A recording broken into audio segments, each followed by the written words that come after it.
Okay, so my name is Tina. I head the hospitality ministry, and the hospitality ministry, just a brief overview. It's kind of all the events that have been going on throughout this past year at Pearl. Um, that includes like Welcome Week or Welcome Party. It includes women's events. We just started men's events, which is exciting. Um, and then I also coordinate where we eat and try to gather people and kind of do like a dinner or lunch rotation. So that's kind of basically what hospitality's been doing.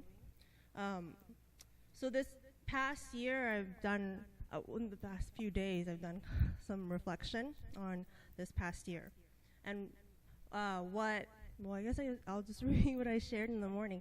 What I was thinking about this past year was kind of how one of the things that I had struggled with, maybe I have to say, was how my thinking and Pastor Alex's thinking are completely different, and that comes to for the past year. There's struggles and there's revelations with those as well. What did I want to say with this? With that, let me give you an example of what happened recently. I am actually not supposed to be speaking this month. I switched with you because she couldn't make it this month, and so when she asked me, I had thought, okay, well, that's fine. I can share. It shouldn't be a big deal. Everything should be fine. Until the next day, I get a text message from Pastor Alex going, "Yeah, you're speaking this month. Thank you for speaking this month. Do you know why you're speaking this month?" And my logical brain goes, because I'm switched with you. That's why. And then, but then I also think like that can't be what Alex means. That's not, I can't. It's one of those rhetorical questions that you get from after reading the Bible, and you're like, God is the answer, but that can't be right. There's got to be more than that. So I'm thinking, what maybe he thinks, he's asking, what am I sharing? So I text back, haha, I'm speaking because you told us we have to speak. And maybe you mean are you asking what am I speaking on? If you are, I don't know, because I just switched like a day ago. And Alex texts back, wrong answer. And then dramatic pause. And then I remember when he was pausing in my head, like my brain breaks a little bit because I start to panic a little bit because I in my head I'm thinking, what does he want me to say? I don't know. It's not what he clearly doesn't want to know what I'm speaking on. He's still asking about why, and I have no idea what he wants me to say. So I'm like down here and he's up here telling me, Tina, get up here. And I'm going, how? And he's going, wrong answer. So then I literally, like a child, text back, I'm flustered now. I have no idea. Maybe I shouldn't speak. But Alex, he replies and he says, let's discuss. So we do discuss, and through our discussions, there's a lot of things that were revealed to me about what kind of direction he wants me to go to or think about in terms of my sharing. And through our discussion, I do have to say there's a lot to share now. I feel like there's a lot to share. So over the past year, as the leader of hospitality, this is my first time doing something like this.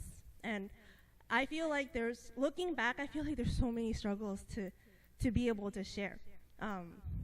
Struggles that include like getting people gathered or trying to understand what our end goal is.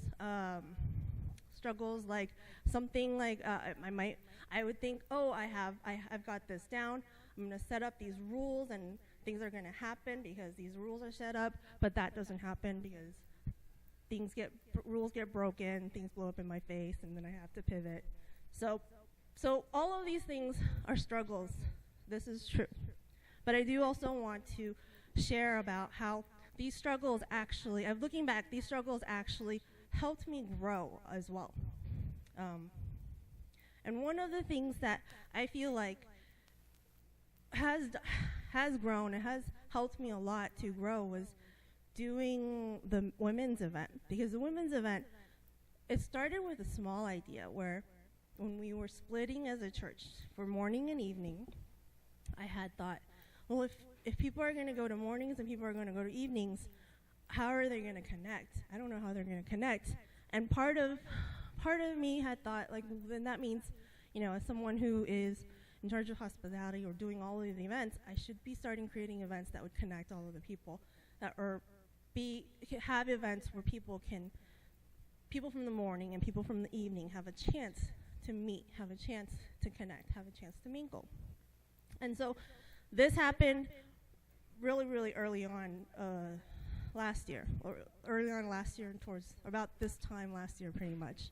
And then I didn't know going in what to do really.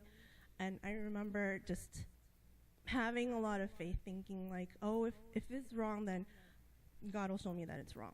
And if it's right, then he will show me that it's right. So the first time that I did the women's event, I had thought, I don't know how we're going to sustain this. And I kind of thought a little bit about how to do it, and I shared with the women there at the event. I had an idea of how to sustain it. If you liked going to this event, if you feel like this is something important enough to sustain, please donate for the next event. Which I feel like this is something I thought that it would be a sign if we had enough funds to continue. And I was actually blessed with a lot of donations, a lot of people there. There were a couple of members who went above and beyond and donated a lot. And I just thought that was amazing, and this is such a blessing. So I do remember that. That's a very lasting impression. But going back to my discussion with Alex, he kept, like I said, he was up here and I'm down here, and he kept saying, get up here. So what I mean by that is for a long time, he's been talking about thinking big and I guess in reflection, I do understand that I have been thinking slightly, my process is a little bit different. I go from small to big. I try to go from small to grow, from zero to grow up to something else. Alex's process might be a little bit different. He thinks really giantly, and so giant that I can't understand sometimes, or I can't quite see it yet. But I feel like all in all, when we have an end goal, or we have the same goals, or we establish, we understand that God is the one who pushes and pulls and controls everything. I think that is a big deal, because then everything does, and once you have faith that something will work out, that is probably the most important thing to remember. So continuing forward, I would like events to be more based on two things. I would like to start kind of training our church members to be able to spread the gospel, to be more equipped and be more prepared to talk to others, to talk to people who are new Christians, or to talk to people who are interested in Christianity, to be able to do that and not feel unprepared or feel too scared in a sense. So I will be thinking about, please pray for me on this, I will be thinking about incorporating this into the events. I would like to also, secondly, be able to think of events that are very inclusive for people who are outside of the church, or who are interested in seeing what church people are like, or seeing what Christianity might be about. So that's the second thing that I do want to do. I do want to see that happening a lot more for all of the events that have been happening at church.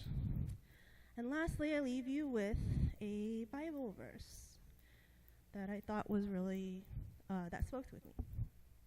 So the Bible verse is Philippians 4:8-9, and it says, "Finally, brothers and sisters, whatever is true, whatever is noble, whatever is right, whatever is pure, Whatever is lovely and whatever is admirable. If anything is excellent or praiseworthy, think about such things. Whatever you have learned or received or heard from me or seen in me, put into practice, and the God of peace will be with you. Thank you for listening to me.